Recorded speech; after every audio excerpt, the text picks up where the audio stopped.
जय श्री कृष्णा दोस्तों, मेरे YouTube चैनल पे आप सभी का हार्दिक स्वागत अभिनंदन है। श्री शिवाय नमस्तुभ्यम, हर हर महादेव। मित्रों, भक्तों, पूज्य गुरुदेव जी ने अभी अभी अपनी कल की शिवपुराण की कथा में उन्होंने बताया है कि नवरात्रि में, चैत्र की नवरात्रि में प्रतिपदा तिथि हो या द्वितीया तिथि हो, कोई सी भी तिथि हो, चैत्र की नवरात्रि हो और कोई सी भी तिथि हो, नवरात्रि का कोई सा भी दिन हो, चैत्र नवरात्रि के दिन किए जाने वाला 11 आम के पत्ते का और शहद का एक उपाय पंडित जी ने अभी अभी अपनी शिवपुराण की कथा में उन्होंने बताया है। यह उपाय ऐसा है जो विशेष महा उपाय बताया है, जो उन्होंने आज तक अपनी किसी भी कथा में नहीं बताया है। पूज्य गुरु जी ने कहा है कि जब आपके हाथ तंगी चल रहे हो, जब रुपए पैसे कहीं से आपको प्राप्त ना हो रहे हो, जीवन में चारों तरफ सिर्फ और सिर्फ अंधेरा ही अंधेरा हो, परेशानियां आ गई हो, उनसे बाहर निकलने का कोई आपको रास्ता ना दिखाई दे रहा हो, आपका कोई पैसा लेकर भाग गया है, आप बहुत कर्जे में डूबे हुए हैं, आपका कोई पैसा देने का नाम ही नहीं ले रहा है, आपके व्यापार में बहुत ज़्यादा घाटा आ रही है, आपका व्यापार बिजनेस गिरता जा रहा है, तो उसके लिए इस चैत्र की नवरात्रि में यह 11 आम के पत्ते का आप और शहद का उपाय अवश्य ही कर लें। किसी भी मनुष्य का कोई भी मनोकामना हो, सभी मनोकामनाएं पूर्ण हो जाएंगी। और यह आम के पत्ते का विशेष उपाय आपको चैत्र की नवरात्रि में ही करना है। प्रिय भक्तों, अगर आपके जीवन में सिर्फ परेशानियां ही आ गई हों, उनसे बाहर निकलने का आपको कोई रास्ता ना दिखाई दे रहा हो, आपको कोई तरकीब ना सूझ रहा हो, तो 31 मार्च 2025 को सोमवार चैत्र नवरात्रि की द्वितीया तिथि है। इस तिथि पर आप इस 11 आम के पत्ते और शहद वाला उपाय आप अवश्य ही कर लें। आपकी हर मनोकामना होगी पूरी, सभी दोषों से आपको मिलेगी मुक्ति। इतना धन आएगा, इतना धन वैभव संपदा आएगी कि संभाले नहीं संभाल पाएंगे आप। माता लक्ष्मी की और महादेव जी के आशीर्वाद से पूरे साल धन की बरसात होती रहेगी। प्रिय भक्तों, जैसा कि आप सभी लोग जानते हैं कि 31 मार्च 2025 यानी सोमवार को पड़ रही है और यह चैत्र नवरात्रि की द्वितीया तिथि है। क्योंकि यह सोमवार के दिन पड़ी है और हमारे हिंदू धर्म में इसका बहुत ही बड़ा विशेष महत्व होता है। पूज्य गुरु जी ने कहा है कि अगर कभी भी मौका लग जाए और चैत्र महीने की नवरात्रि द्वितीया तिथि हो या कोई सी भी तिथि हो, सोमवार को अगर पड़ जाए तो उसका विशेष संयोग बन जाता है।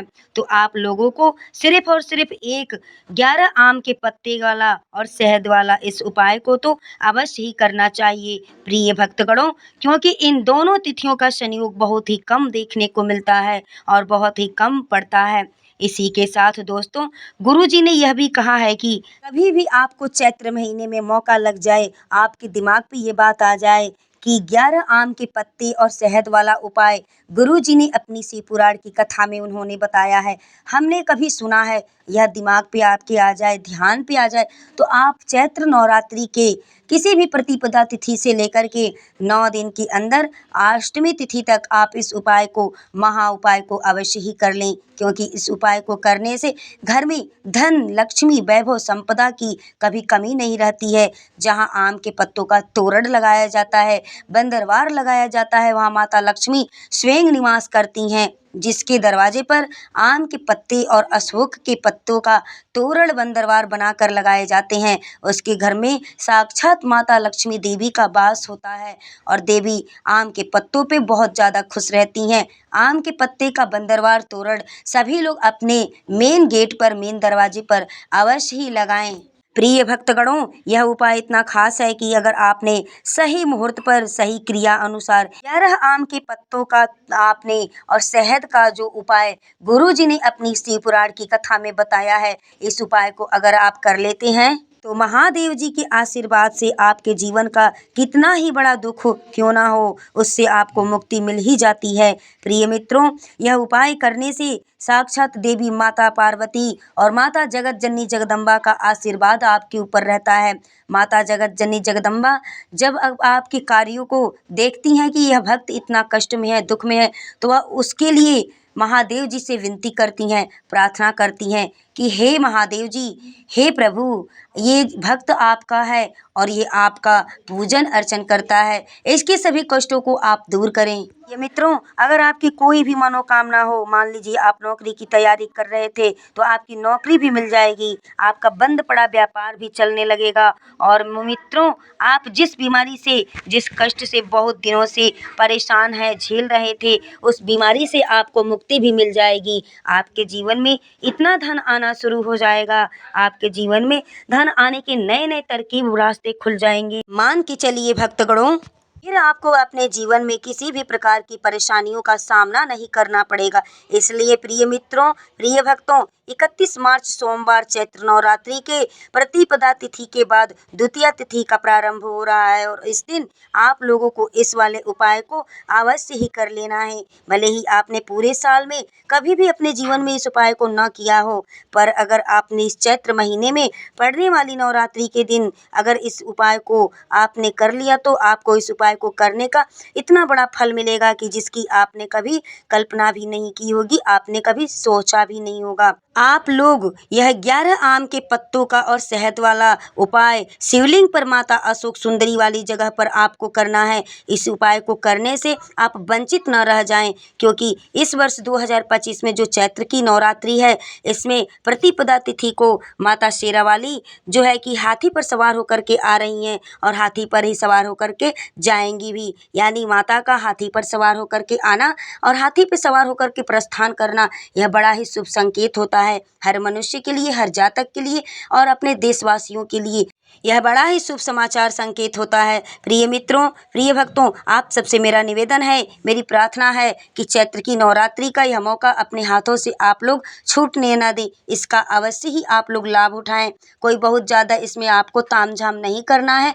आपको सिर्फ 11 आम के पत्तों को लेना है और शहद से इस उपाय को आपको शिवलिंग के पास जा कर के माता अशोक सुंदरी वाली जगह पर, स्थान पर आपको कर देना है। यह उपाय इतना कारीगर है, इतना चमत्कारी यह उपाय है कि यह चैत्र के महीने में करने से माता जगत जननी जगदम्बा माता पार्वती का आशीर्वाद साक्षात अपने भक्तों के ऊपर महादेव जी कर देते हैं। माता पार्वती उन भक्तों के लिए देव अधिदेव महादेव जी से प्रार्थना करती हैं, विनती करती हैं कि यह भक्त आपका है, आपका बहुत बड़ा भक्त है, इस भक्त के कष्ट को हे महादेव जी आप दूर करें और इस भक्त के ऊपर अपनी कृपा बरसाएं। प्रिय मित्रों, प्रिय भक्तों, इस वीडियो को देखने के बाद इस उपाय को समझने के लिए आपको और कोई वीडियो देखने की बिल्कुल ज़रूरत नहीं पड़ेगी। तो मित्रों, इस उपाय को आपको कैसे करना है, कब करना है, कहाँ पर करना है और कौन कौन सी सामग्रियाँ आपको लेनी है और इस उपाय को कब करना है, कैसे करना है, कहाँ पर करना है, ये सारी बातें मैं आपको इस वीडियो में क्लियर करके बताऊँगी। तो आप सबसे मेरा निवेदन है कि आप लोग वीडियो को बिल्कुल भगा कर ना देखें और ना ही वीडियो को काट काट कर देखें और ना स्किप करके देखें। अगर इस तरह से आप वीडियो को देखेंगे तो महादेव जी के आशीर्वाद से वंचित रह जाएंगे और आपकी सफलता प्राप्ति नहीं होगी। तो प्रिय मित्रों, वीडियो को आप लोग अंत तक अवश्य देखें। आइए मित्रों, आइए भक्तों, उपाय को अब हम शुरू करते हैं और सभी महत्वपूर्ण उपायों के बारे में हम लोग जानते हैं कि यह उपाय कैसे करना है और महादेव जी का आशीर्वाद हमें कैसे प्राप्त करना है, जिससे महादेव जी का आशीर्वाद हम पे और हमारे समस्त परिवार पर सदैव के लिए बना रहे। कृपया आप इस वीडियो को एक लाइक अवश्य करें और अगर आप चैनल पर नए हैं तो प्लीज़ अपना चैनल किरण वास्तु टिप्स 09 चैनल को आप अभी सब्सक्राइब कर लें और कमेंट्स बॉक्स में हर हर महादेव, माता जगतजननी जगदम्बा, माता शेरावाली की जय आप जरूर लिखें और अपने फायदे के लिए, अपनी गरीबी दूर करने के लिए कृपया इस वीडियो को आप पूरा देख कर ही जाएं। आज आपने वीडियो को बीच बीच में अगर काट काट कर देखा तो जीवन में कभी आपको सफलता हासिल भी नहीं होगी। देखिए मित्रों, दोस्तों, यह 31 मार्च सोमवार नवरात्रि का दिन प्रतिपदा के बाद द्वितीया तिथि का दिन है और यह दिन इतना खास होता है, इतना महत्वपूर्ण होता है। देखा गया है कभी कभी मित्रों कि बड़े बड़े पूजा पाठ अनुष्ठान यज्ञ कराने से भी हमारी मनोकामनाएं पूर्ण नहीं होती हैं, हमारी जो है कि इच्छाएं पूर्ण नहीं होती हैं, हमारी जो है कि कष्ट दूर नहीं होते हैं और कभी कभी छोटे से भी उपाय को कर लेने से हमारी सभी मनोकामनाएं पूर्ण हो जाती हैं। जैसे कि 31 मार्च सोमवार के दिन एक छोटे से उपाय आपको करना है और आपकी सभी मनोकामनाएं पूर्ण होंगी। अब हम समझते हैं इस वाले उपाय को कैसे करना है, क्या करना है, किस समय पर करना है, किन किन सामग्रियों को हमें लेना है। प्रिय मित्रों, चैत्र महीने के सोमवार के दिन करना किस समय है, चैत्र महीने में इस उपाय को हम कब कर सकते हैं। तो देखिए, इस उपाय को करने का जो समय है वो सुबह का समय है, क्योंकि आप सुबह के समय में माता जगतजननी जगदम्बा माता शेरावाली की आप जब पूजा करते हैं तो उसी वक्त आप शिवलिंग के पास जा कर के सभी सामग्रियों को ले कर के वहाँ पे ये उपाय आप कर सकते हैं, क्योंकि माता अशोक सुंदरी का उपाय है और इस उपाय को करने से अखंड सौभाग्य की प्राप्ति होती है स्त्रियों को। लेकिन आपने कभी भी शिव पुराण की कथा के माध्यम से सुना होगा कि शिव जी के शिवलिंग के पास जो भी उपाय किए जाते हैं, जो भी पूजा अर्चना हम करते हैं, तो अगर प्रदोष काल में करें तो उसका हमें ज़्यादा फल प्राप्त होता है। तो प्रिय मित्रों, शिव जी के पास जाकर के यह उपाय आप सुबह के समय में भी कर सकते हैं और संध्या के समय प्रदोष काल में करें तो उसका कई गुना फल की प्राप्ति होती है। मित्रों, यह उपाय केवल एक बार कर लेने से माता शेरावाली का कृपा सदैव अपने भक्तों पर बना रहता है और महादेव जी की कृपा अपने भक्तों पर सदैव बनी रहती है। तो प्रिय मित्रों, प्रिय भक्तों, आप इस उपाय को अपने हाथों से जाने ना दें, यह मौका बिल्कुल छूटने ना दें। चैत्र की नवरात्रि है और इस चैत्र की नवरात्रि में माता शेरावाली हाथी पर सवार होकर के आई हैं, यह बड़ा ही शुभ संकेत है। चलिए उपाय के बारे में जानते हैं कि उपाय को कब करना है, कैसे करना है, कहाँ पे करना है, कौन कौन सी सामग्री हमको लेनी है। मित्रों, अगर वीडियो थोड़ा बड़ा हो, वीडियो थोड़ा लंबा हो तो आप वीडियो को भगा के बिल्कुल ना देखें, क्योंकि वीडियो में हर एक बात को समझाई जाती है, बताई जाती है। वीडियो को काट काट करके और भगा के देखने से उसका पूर्ण फल की प्राप्ति नहीं होती है। आपको बात समझ में नहीं आएगी तो आप उपाय को करेंगे कैसे, देखिए। आइए मित्रों, बड़े ध्यान से सुनिएगा, उपाय मैं बताने जा रही हूँ आपको कैसे करना है, क्या करना है। देखिए, चैत्र की नवरात्रि हो, चैत्र के महीने में नवरात्रि जो पड़ती है वह नवरात्रि का दिन हो और दिन में देखिए तिथि की बात है, प्रतिपदा से लेकर के नवम तिथि यानी नवरात्रि के पहले दिन से लेकर के नवरात्रि की समाप्ति के दिन तक, यानी आपको किसी भी दिन किसी भी तिथि पर यह कार्य करना है। स्पष्ट रूप से हम आपको बता रहे हैं, विस्तार से बिल्कुल। देखिए, कोई भी तिथि हो, नवरात्रि हो, चैत्र की कोई भी तिथि हो, उस तिथि पर आपको करना क्या है कि सबसे पहले आपको 11 आम के पत्ते लेने हैं। आम के पत्ता कैसा लेना है इस बात को समझ लीजिएगा। जब से नया पत्ता होता है कि टहनी में डाली में नया पत्ता आता है, कोमल पत्ते जिसको बोलते हैं, तो 11 कोमल पत्ते आपको ले लेने हैं आम के। समझ में आ रही है बात ना। देखिए, 11 आम के कोमल पत्ते लेने हैं और उसको लेने के बाद से कच्चा सूत, जिसको कलावा भी हम लोग बोलते हैं, रक्षा सूत्र भी बोलते हैं, तो उसको आपको लेना है और 11 आम के पत्तों को लेना है। डंडी की तरफ डंडी कर देना है, आम के पत्ते को बिल्कुल सही करके रखना है। उसको थोड़ा पानी से धो लीजिएगा, क्योंकि उसमें कोई धूल ना हो, कोई कण ना हो, तो पानी से धो लीजिएगा। उसके बाद से 11 आम के पत्तों को एकदम से अच्छे से खड़ा कर करके एक साइज में कर लीजिएगा। पत्ते के डंडी वाला भाग एक तरफ होना चाहिए और अग्रभाग यानी आगे के भाग एक तरफ होना चाहिए सभी पत्तों का।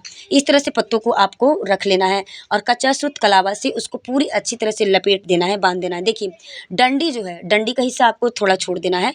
अग्रभाग, आम के पत्ते का जो नुकीला भाग होता है अग्रभाग, उसको आपको थोड़ा सा छोड़ देना है। बाकी कच्चे सूत से पूरा मतलब लपेट देना है, यानी उसको पूरा एकदम से कस के नहीं बांध देना है, मतलब कच्चा सूत में ही उसको बांधा जाएगा इसलिए। तो देखिए, ऐसा करने के बाद से, बांधने के बाद से, देखिए, आम के पत्ते का या तो डंडी वाला भाग हो या अग्रभाग हो, नुकीला वाला भाग हो, दोनों साइड से आप किसी भी साइड से कर सकते हैं। मान लीजिए डंडी के साइड से अगर आप कर रहे हैं तो डंडी की साइड से करिए, या अग्रभाग से कर रहे हैं तो अग्रभाग से करिए। तो देखिए, कोई सा भी भाग हो, आम के पत्ते का डंडी का भाग हो या अग्रभाग हो, उसको क्या करना है, उस हिस्से को शहद में डुबो लेना है पूरा। और डुबोने के बाद से जिस साइड में आपने शहद में डुबोया है उस वाले साइड को माता अशोक सुंदरी वाली जगह पर शहद वाला भाग शिवलिंग के तरफ रखना है।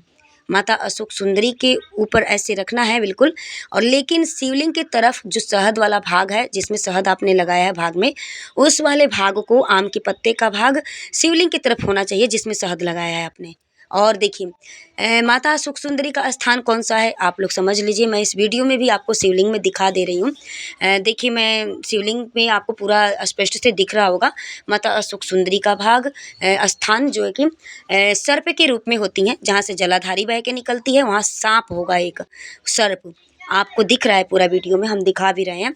तो देखिए इस तरह से आपको माता सुख सुंदरी वाली जगह पे बिल्कुल ऐसे रख देना है और शहद वाला भाग शिवलिंग की तरफ रहना चाहिए। इस तरह से अपनी मनोकामनाओं को कहते हुए, जो भी आपकी इच्छा हो, विश हो, मनोकामना हो, उसको अपने से शिव जी से कहते हुए उसको इस तरीके से रखना है। यह कार्य आपको इस तरीके से करना है। यह कार्य जो है कि यह उपाय जो है कि सबसे ज़्यादा कारगर होगा। आपका कोई पैसा लेकर के भाग गया है या फिर आप बहुत कर्जे में डूबे हुए हैं, आपका बहुत ज़्यादा पैसा लेकर के कोई चला गया है, आपका लेने का नाम ही देने का नाम ही नहीं ले रहा है, तो इस तरीके से आपको इस कार्य को, इस उपाय को करना है और चैत्र की नवरात्रि में करना है। माता सुख सुंदरी वाली स्थान पे करना है। अशोक सुंदरी का स्थान हम आपको इस वीडियो में दिखा रहे हैं। आप लोगों को समझ में ये सारी बातें आ गई होंगी कि कौन सा स्थान है, कैसे है, क्या करना है, क्या सामग्री चाहिए। हमने सभी बातें जो है कि आपको इस वीडियो में एकदम से विस्तार करके इस वीडियो में हमने दिखा करके बताई है।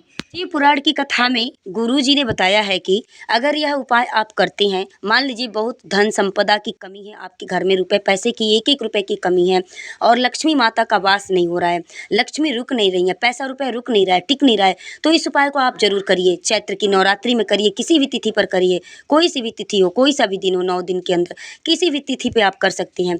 तो इससे क्या होगा, आपका अटका हुआ पैसा मिलेगा। आपका जो पैसा लेकर के भाग गया है, देने का नाम नहीं ले रहा है, तो वो भी आपका पैसा दे देगा। तो शिव पुराण की कथा में गुरुदेव जी ने बताया है कि अगर इस तरीके से आप इस उपाय को करते हैं, समझ के कैसे करना है, तो आपका सभी कार्य पूर्ण हो जाएगा, अटका हुआ पैसा भी मिल जाएगा। देव आदिदेव महादेव जी की कृपा होगी तो नवरात्रि में ही वह ला करके आपका पैसा दे देगा। इस उपाय को करके आने के बाद से, अपनी मनोकामना को उपाय को करने के बाद से और डंडी को जो है कि शिवलिंग पे रखने के बाद से, आम के पत्ते को, और शिव जी से, अपने देवादिदेव महादेव जी से अपनी प्रार्थना करिए, अपनी मनोकामना को कह के अपने घर चले आइए। और जिससे भी अपना काम लेना है, निकलवाना है, पैसा रुपया लेना है, उसके पास एक बार फ़ोन करके बता दीजिए, कह दीजिए मेरा पैसा वापस कर दो। तो देवादिदेव महादेव जी की कृपा होगी, माता जगत जननी जगदम्बा की कृपा होगी, तो आपका पैसा वो नवरात्रि में ही वापस कर देगा। यह इतना चमत्कारी कारीगर उपाय शिव पुराण की कथा के माध्यम से बताया गया है, जो हमने आज इस वीडियो के माध्यम से आप तक पहुंचाने की कोशिश की है। प्रिय मित्रों, अगर यह वीडियो उपाय आपको अच्छा लगे, पसंद आए, तो प्लीज़ अपना चैनल किरण वास्तु टिप्स को अभी सब्सक्राइब कर लें, वीडियो को लाइक करें, शेयर करें और कमेंट्स बॉक्स में हर हर महादेव, श्री शिवाय नमस्तुभ्यम आप अवश्य लिखें और बेल नोटिफिकेशन को ऑन कर लें, ताकि आने वाली हर प्रकार की उपाय, टोटके, ज्ञानवर्धक वीडियो आप तक बिल्कुल आसानी से जा सके। प्रिय मित्रों, नवरात्रि में किए जाने वाले और भी तरकीब उपाय हम आपके लिए लेकर के आएंगे, इसलिए हमारे चैनल का बेल नोटिफिकेशन ऑन कर लें। वीडियो में लास्ट तक बने रहने के लिए आप सभी को मेरे तरफ से दिल से बहुत बहुत धन्यवाद।